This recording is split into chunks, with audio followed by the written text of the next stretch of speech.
ನಮಸ್ಕಾರ ಸ್ನೇಹಿತರೆ. ಇವತ್ತು ಹಿಸಕಿದ ಅವರೆಕಾಳು ರೊಟ್ಟಿಯನ್ನು ಯಾವ ತರ ಮಾಡೋದು ಅಂತ ನೋಡ್ಕೊಂಬರೋಣ ಬನ್ನಿ. ಮೊದಲು ಕಾಯಿಸಿದ ನೀರಿಗೆ ಸ್ವಲ್ಪ ಉಪ್ಪು ಹಾಕಿ ಸುಲಿದಿಟ್ಕೊಂಡಿರೋ ತಾಜಾ ಅವರೆಕಾಯಿನ ಚೆನ್ನಾಗಿ ಬೇಯಿಸಿಕೊಳ್ಳಬೇಕು. ಈಗ ಒಂದು ಪಾತ್ರೆಗೆ ಅಕ್ಕಿ ಹಿಟ್ಟು ತಗೊಂಡು ಅದಕ್ಕೆ ಸಣ್ಣಗೆ ಹೆಚ್ಚಿದ ಈರುಳ್ಳಿ, ಕ್ಯಾರೆಟ್ ತುರಿ, ಸಬ್ಸಿಗೆ ಸೊಪ್ಪು, ಕೊತ್ತಂಬರಿ ಸೊಪ್ಪು, ತುರಿದ ತೆಂಗಿನಕಾಯಿ, ಆಮೇಲೆ ಬೇಯಿಸಿಟ್ಟುಕೊಂಡಿರೋ ಅವರೆಕಾಯಿನ ಹಾಕಿ ರುಚಿಗೆ ತಕ್ಕಷ್ಟು ಉಪ್ಪು ಸೇರಿಸಿಕೊಳ್ಳಿ. ಎಲ್ಲವನ್ನು ಒಮ್ಮೆ ಚೆನ್ನಾಗಿ ಮಿಕ್ಸ್ ಮಾಡಿ. ನೀವು ಬೇಕಾದ್ರೆ ಜೀರಿಗೆನೂ ಹಾಕೋಬಹುದು, ಎಣ್ಣೆನೂ ಹಾಕೋಬಹುದು ಸ್ವಲ್ಪ. ಬಟ್ ನಾನು ಇದಕ್ಕೆ ಏನೂ ಹಾಕೊಂಡಿಲ್ಲ, ಎಣ್ಣೆ ಜಾಸ್ತಿ ತಿನ್ನಬಾರ್ದು ಅಂತ.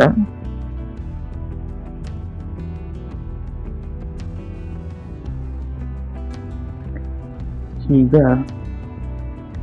ಸ್ವಲ್ಪನೇ ನೀರು ಹಾಕಿ ಚೆನ್ನಾಗಿ ಕಲಸ್ಕೊಳ್ಳಿ, ಸ್ವಲ್ಪ ಸಾಫ್ಟ್ ಆಗೋ ಗಂಟ. ಅವಾಗಲೇ ಅವರೆಕಾಯಿ ಬೇಯಿಸಿದ್ವಲ್ಲ, ಅದೇ ನೀರನ್ನ ಇದಕ್ಕೂ ಯೂಸ್ ಮಾಡಿ.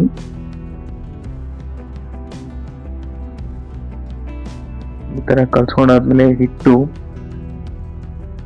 ಈ ಥರ ರೆಡಿ ಆಗಿರಬೇಕು. ಈಗ ಒಂದು 5ರಿಂದ 10 ನಿಮಿಷ ತಟ್ಟೆ ಮುಚ್ಚಿ ಇದಕ್ಕೆ. ಈಗ ಯಾವ ಸೈಜ್ ಬೇಕು ಆ ಸೈಜ್ಗೆ ಒಂದು ಸ್ವಲ್ಪ ಉಂಡೆ ತಗೊಂಡು ಈಗ ಒಂದು ಪ್ಲಾಸ್ಟಿಕ್ ಶೀಟ್ ಅಥವಾ ಬಟರ್ ಪೇಪರ್ಗೆ ಎಣ್ಣೆ ಸವರಿ ಹಿಟ್ಟಿನ ಉಂಡೆ ಇಟ್ಟು ತೆಳುವಾಗಿ ರೊಟ್ಟಿ ತಟ್ಟಿಕೊಳ್ಳಿ.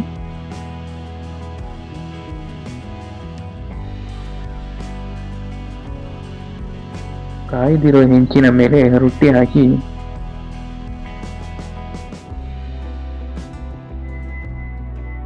ಸುತ್ತಲೂ ಸ್ವಲ್ಪ ಎಣ್ಣೆ ಬಿಟ್ಟು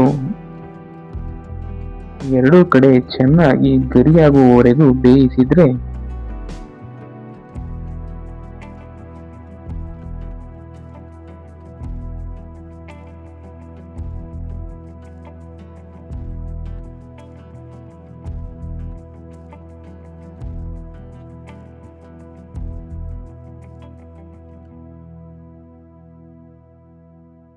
ಈಗ ಬಿಸಿ ಬಿಸಿಯಾದ ಅವರೆಕಾಯಿ ರೊಟ್ಟಿ ಸವಿಯಲು ಸಿದ್ಧ. ನೀವು ಒಮ್ಮೆ ಟ್ರೈ ಮಾಡಿ ನೋಡಿ. ವಿಡಿಯೋ ನೋಡಿದ್ದಕ್ಕಾಗಿ ಧನ್ಯವಾದಗಳು.